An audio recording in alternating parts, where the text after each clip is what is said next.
Larissa woke up very early and looked out the window, watching the silhouettes of trees floating behind her in the pre-dawn fog. She felt exhaustion spreading through her body, joy overflowing her soul, and laziness. The movement of the train relaxed her. The clatter of the wheels lulled her to sleep. She had no desire to get up, but just wanted to lie there and look out the window. Here is the dawn. The sun has risen. Its rays appear and disappear behind the trees, illuminating the gold of leaves and pleasing nature.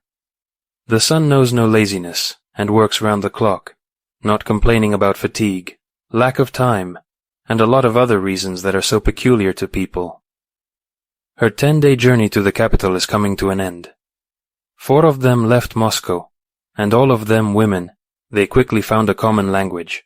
There were also common topics for conversation, mainly about the upbringing of children. But on the way, everyone gradually left, and Larissa Nikolaevna was left alone. Now, in a few minutes, there would be her native station, which she would now pass by, for she had recently changed this provincial town for another big and beautiful one. Larissa Nikolaevna was born and went to school here. From here she went to Moscow, where she graduated from the institute, and then went to her regional center to work. She got married there, gave birth to 2 daughters, both of whom are now married. One lives in Moscow, where she lived all these 10 days, and the second lives in the far north with her husband. Larissa has no grandchildren yet. After her husband died, she lived here in this small provincial town for 4 years, as long as her mother was alive. Now she is the eldest in her family. She has returned to her apartment and is getting used to city life again.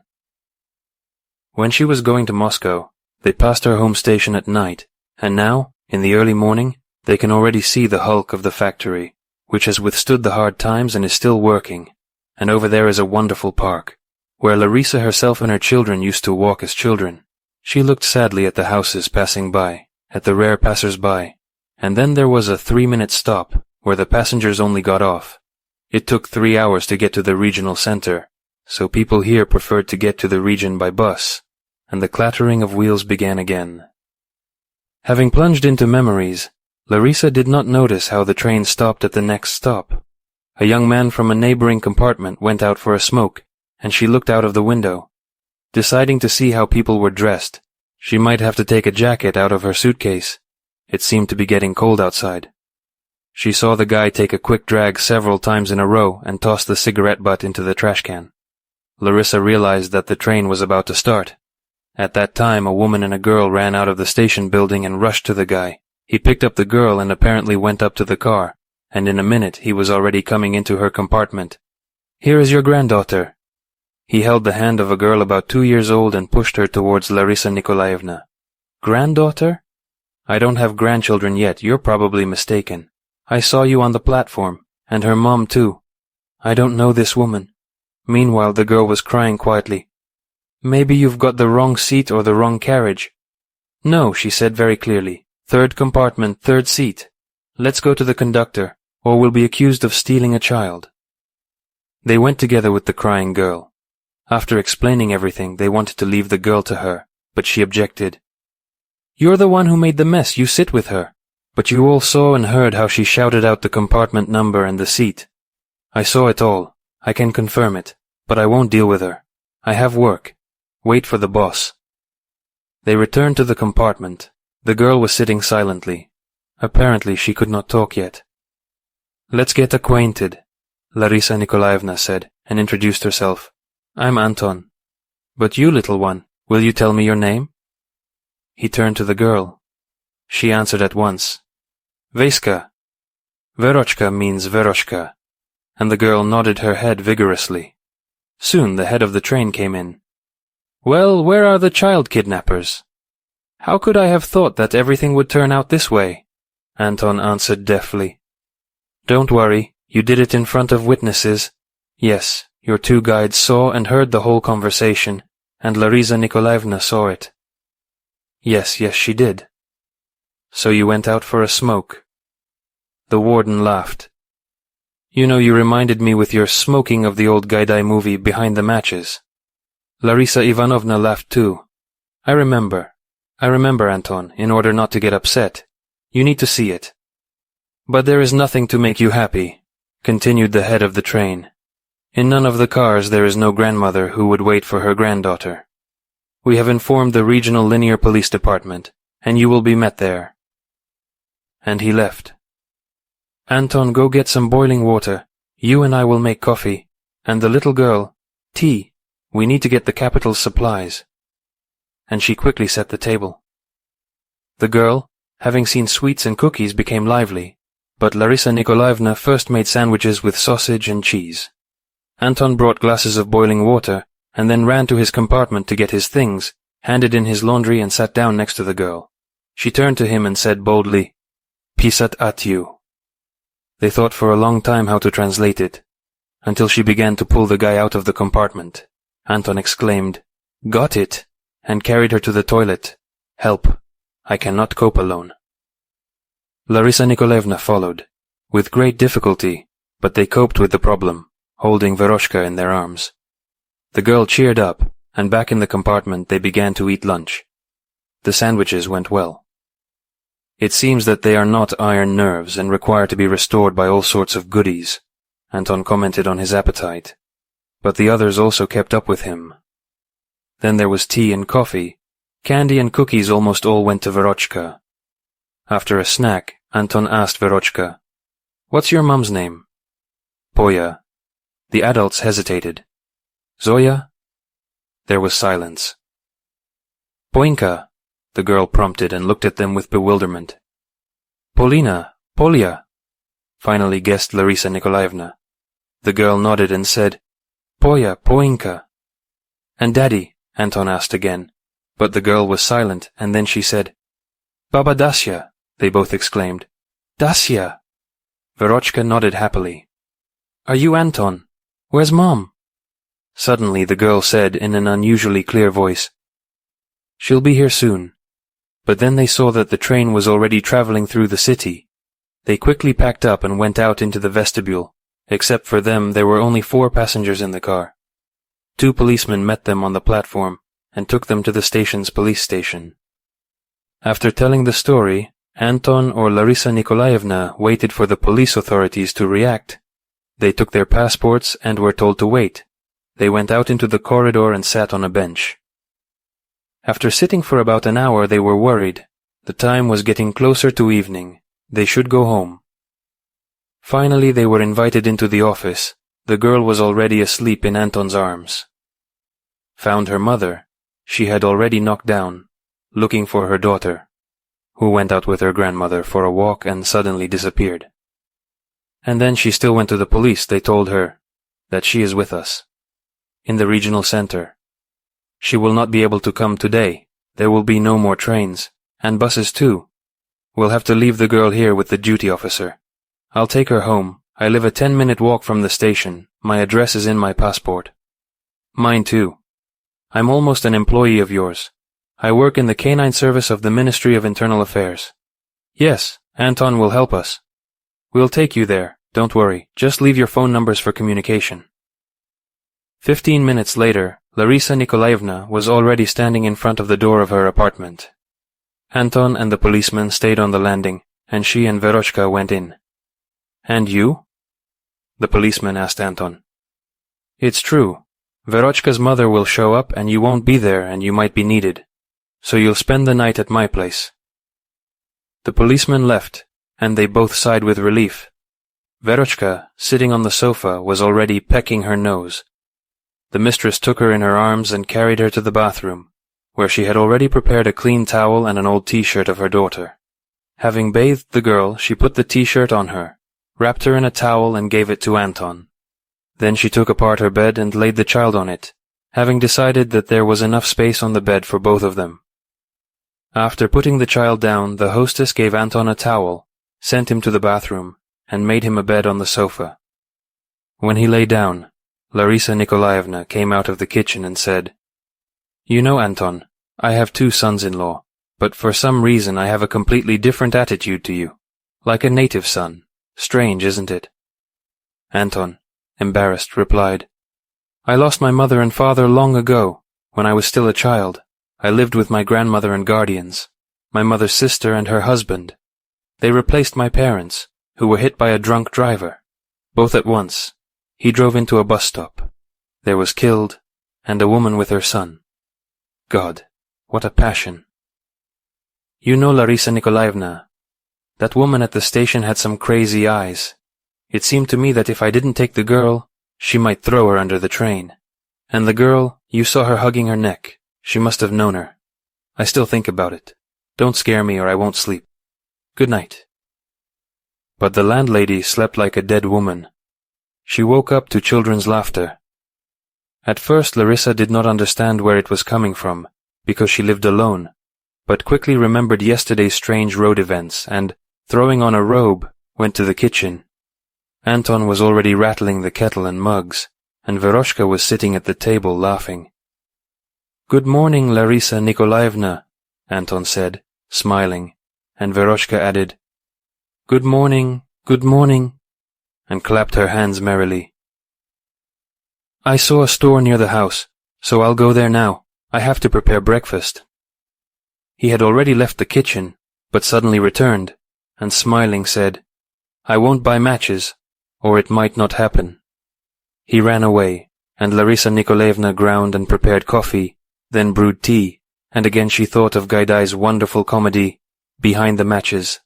She began to remember other favorite comedies of that distant time, and then in her memory arose distant images of the past, when she and Sasha Romashov, with whom she was in love in her school years, under the guise of preparing for classes, sat at her house and, turning down the sound to a minimum, so that her grandmother did not hear, enthusiastically watched and listened to the movie, Gusmana, Don't Be Afraid, I'm With You. And then in class all to hoarseness argued to what genre it can be attributed to. The boys considered it an action movie, and girls melodrama, but her grandmother categorically stated that it is a musical comedy. I'll have to watch these movies with Anton. I think he'll like them. She was sure it wouldn't be the last time they'd see each other. In a quarter of an hour, the three of them were already sitting at the table and eating eggs with sausage and delicious fresh buns with appetite. Suddenly, Larisa Nikolaevna's phone rang. Hello, I'm Polina, Verochka's mom. I have already arrived and am waiting for you at the entrance. She heard a pleasant female voice. So come up to us. Larisa Nikolaevna opened the door and saw a pretty young woman with troubled eyes and a cake in her hand. Come in, you're on time, said the hostess hospitably. They went into the kitchen. Anton was already standing at the stove and making the fourth portion of scrambled eggs, and Polina rushed to hug Veroshka, and then said that the police told her to hurry up. No, thank you, I don't want to bother you, and I don't have time for breakfast now, she said excitedly. No, Pauline, you'll have to eat, because I've already cooked, Anton said, looking at her with pleasure. Polina exclaimed in surprise. So we know Grandma Dasha too, and the source of information is right here in front of you, having breakfast. And everyone saw Verochka putting round little biscuits into a glass of tea with interest. How many times have I told you not to make porridge? Pauline said angrily to her daughter, but she couldn't stand it and hugged her tightly again. And now the four of them went up to the high porch of the station. How could she lose a child, so calm, caring, judicious? She brought Verochka clean clothes, a warmer jacket, closed shoes, because it was raining outside for the second day. And she didn't come to us empty-handed. She brought us a cake, so we'll eat it together at lunch, thought Larisa Nikolaevna, entering the same office where they had been yesterday. Well, you've met your saviors, said the owner of the office, smiling. Polina asked in surprise.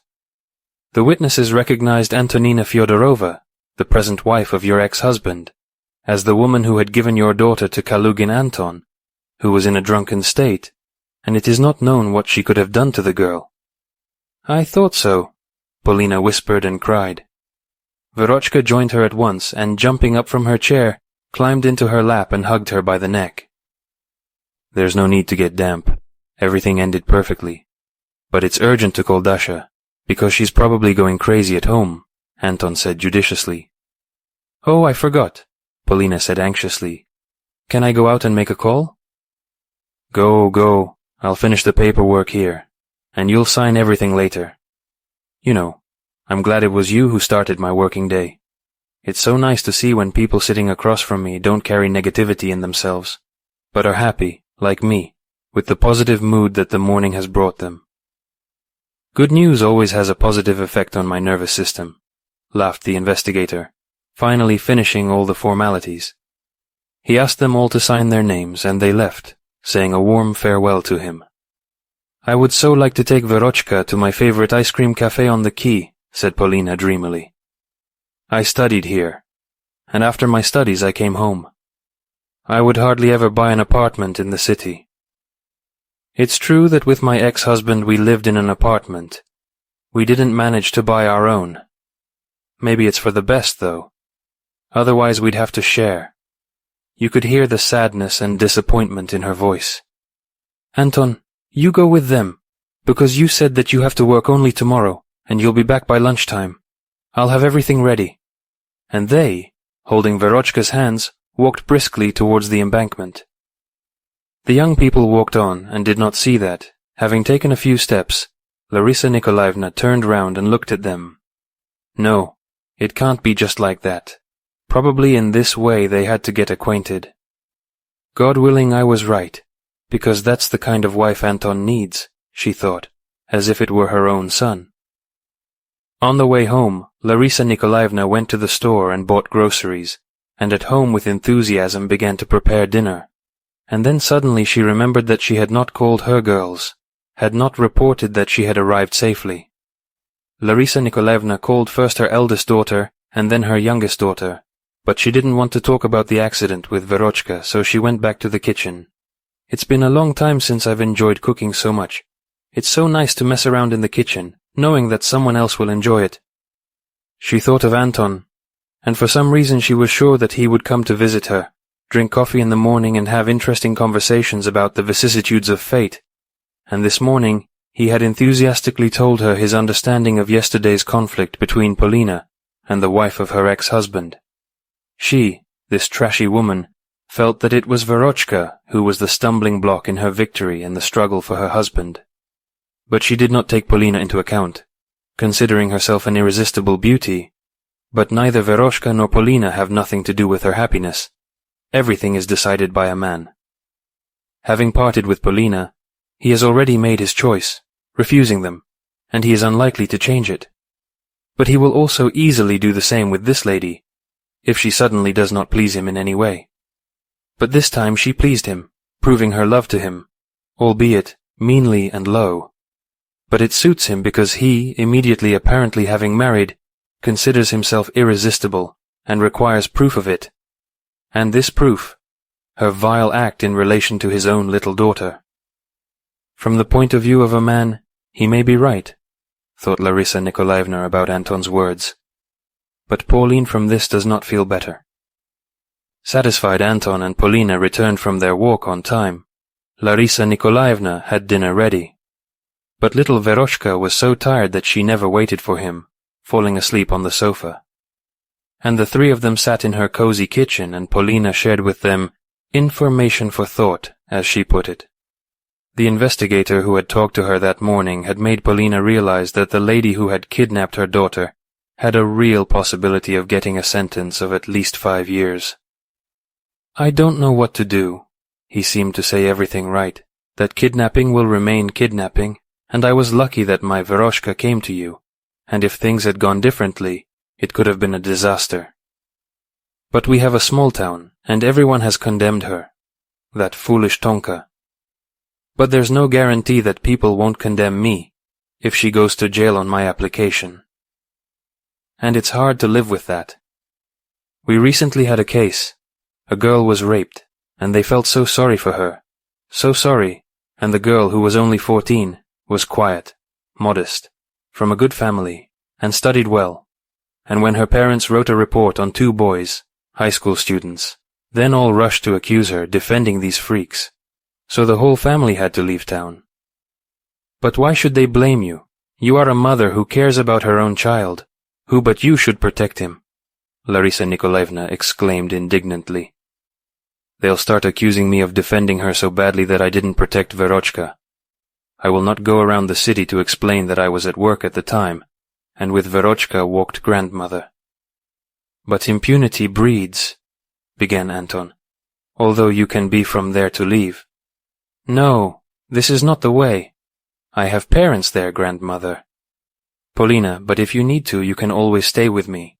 You and Verochka will always be welcome. But you'll decide about the punishment at the family council.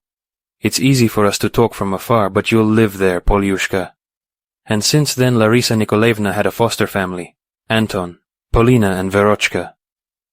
Having exchanged phone numbers, they often called each other back, and even Verochka talked to her new grandmother Larisa for a long time, speaking her own words, which were not always clear and only known to her.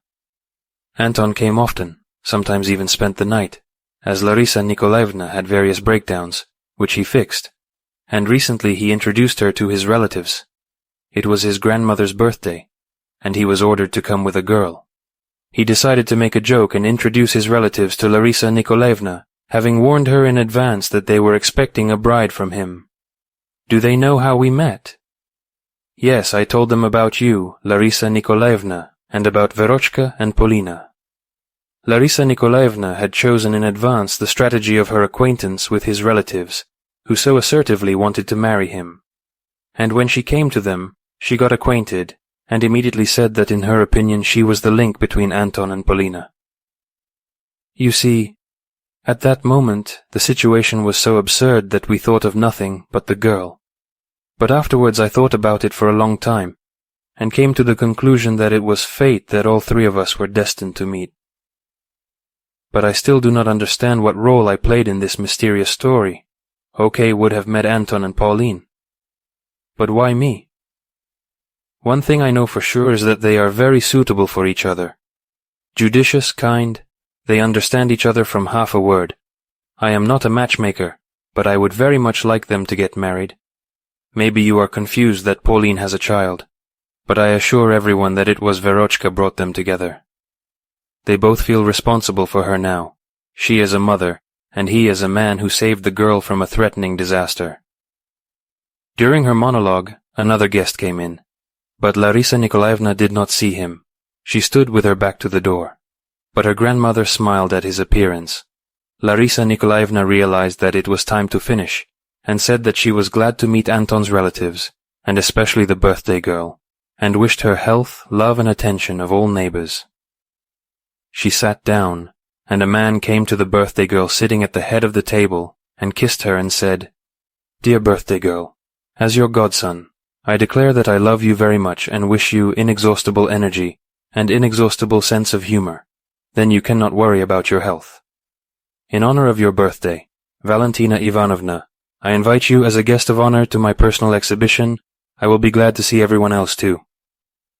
He turned to those sitting at the table, and suddenly his gaze stopped on Larisa Nikolaevna, who was sitting there and could not understand what bothered her so much in the speech of a strange man, who clearly bore signs of slight lisping.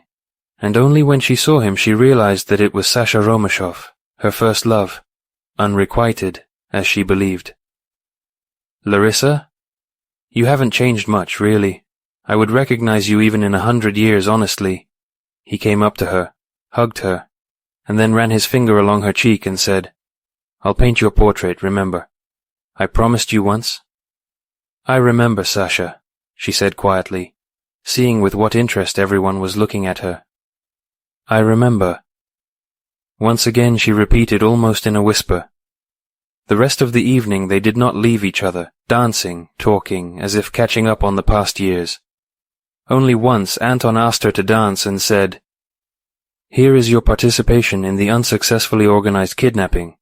Verochka declassified Uncle Sasha, grandmother's godson and her favorite nephew. She is very proud that he became a famous artist.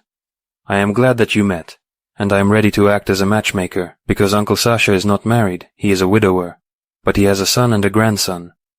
Larisa Nikolaevna blushed and said, You take a lot on yourself. Nothing. I'll manage, dear auntie. He laughed affectionately. 3 months later they were all helping Polina with the move. After filing a complaint against the wife of her ex-husband, who, feeling the inevitability of punishment, completely lowered and drank almost daily, and her ex-husband tried to persuade Polina to withdraw the application, arguing that nothing terrible had happened to the girl, but Polina refused. Her parents sold her grandmother's house and their apartment, plus they had some savings, so they managed to buy a nice big house in a suburban village, because they could not imagine life without land. In this house, and was a modest wedding of Pauline and Anton, the marriage of Larisa Nikolaevna and Alexander Petrovich was not a surprise when everyone learned about their long acquaintance and school sympathies. Anton congratulated them on their legal marriage, which they had quietly registered secretly, and somehow found out and forced them to celebrate the event in the circle of their now very numerous relatives. Both daughters of Larisa Nikolaevna and Alexander Petrovich's son, who lives in Kaliningrad, came to the celebration. They were surprised by the decision of their relatives, but they treated the event with full understanding. It was a big plus for them that their relatives will not suffer from lack of attention from their children, because now they are a full-fledged family. And so age is not a hindrance to them. That's how the story ended. Soon everyone forgot about it. And only Verochka very often sees in her dreams how she looks out the window and sees there not the usual city streets, which she has long been accustomed to look at from the streetcar window, but mysteriously flying past trees and poles.